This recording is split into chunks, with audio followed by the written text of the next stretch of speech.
పనసకాయ కొంచెం గట్టిగా ఉన్నవని మనం చిప్స్కి తీసుకున్నాం. ఇప్పుడు మెత్తగా ఉన్నవి. దీంతో పనసకాయ ప్యూరీ చేస్తాము. ఫస్ట్ దీనికి డిఫరెంట్ రెసిపీస్ కోసము పనసకాయ ప్యూరీ చేయడం కోసము ఫస్ట్ ప్యూరీ చేసుకుంటుంటే మనం రెసిపీస్ ఏమేమి చేసుకోవచ్చు. కొంచెం మెత్తబడి ఉంటుంది కాబట్టి కొంచెం ఏమైనా పైన కొంచెం ఇవి ఉంటే తీసేసుకోవాలి. ఇట్లా క్లీన్ చేసుకొని ఇవన్నీ క్లీన్ చేసేసుకుంటే మనం ప్యూరీ అనేది రెడీ చేసుకోవచ్చు. అది మెయిన్ ప్యూరీ ఇంగ్రీడియంట్ ఉంటే డిఫరెంట్ రెసిపీస్ చేసుకోవచ్చు. ఈరోజు నేను మీకు అన్ని రెసిపీస్ ఈరోజు ఒక 3-4 రెసిపీస్ చేయబోతున్నాను మా పిల్లల కోసం. అది మీకు వీడియోస్ కూడా అప్లోడ్ చేస్తాను. ఫస్ట్ ఇప్పుడు పనసకాయ ప్యూరీ మనం మెయిన్గా ఎట్లా రెడీ చేసుకోవాలి అనేది చూపిస్తున్నాము.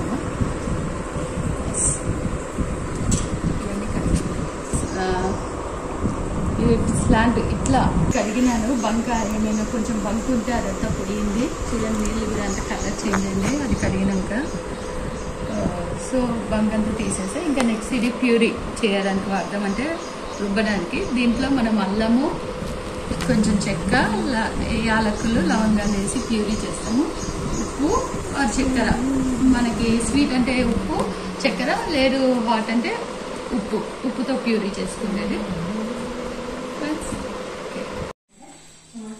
పనసకాయ ప్యూరీ చేస్తున్నప్పుడు స్వీట్ ఆర్ హాట్ని బట్టి మనం చక్కెర లేదా ఉప్పు వేసుకోవాలి. సో నేను ఈరోజు రేపటికంటే కంప్లీట్ చేస్తాం అనుకుంటున్నా. స్వీట్ హాట్ రెండు చేద్దాం అనుకుంటున్నా వెరైటీ.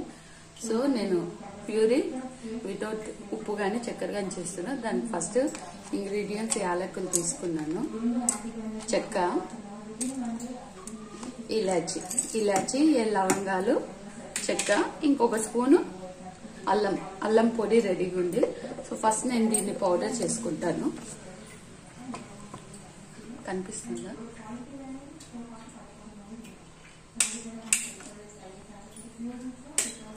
మళ్ళీ ఫస్ట్ నుంచి వీడియో తీయాలి.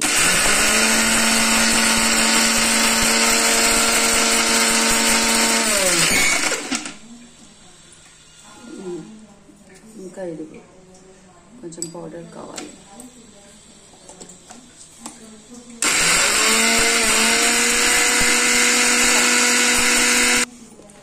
సో ఈ విధంగా పౌడర్ అయ్యింది.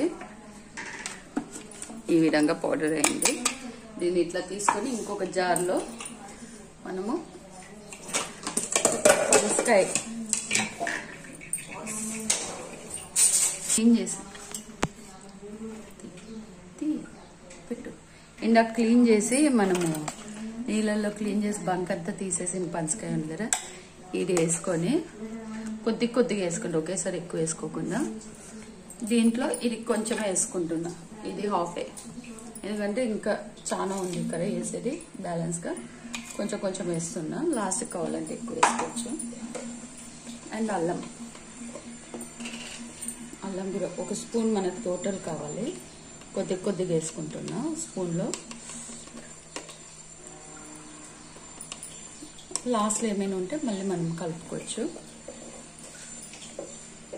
సో ఇది ఇట్లా మిక్సీకి పట్టుతాను. ఇప్పుడు పట్టి ప్యూరీ రెడీ చేద్దాం.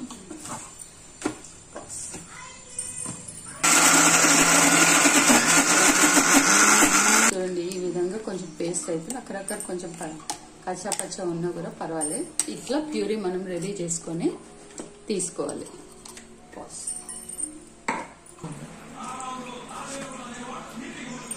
సో ఫ్రెండ్స్, పనసకాయ ప్యూరీ చేసి పెట్టుకున్నాను.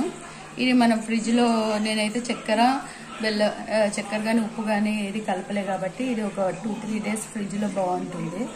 అదే మీరు చక్కెర ఉప్పు అయినా కానీ ఉప్పు కానీ కావాల్సినంత కలిపి పెడితే ఎక్కువ రోజులు ఉంటుంది. సో ఫ్రెండ్స్, దీంతో నేను ఇప్పుడు నెక్స్ట్ రెసిపీస్ మీకు అప్డేట్ చేస్తాను. ఇది పనసకాయ ప్యూరీ చేసుకునే విధానం.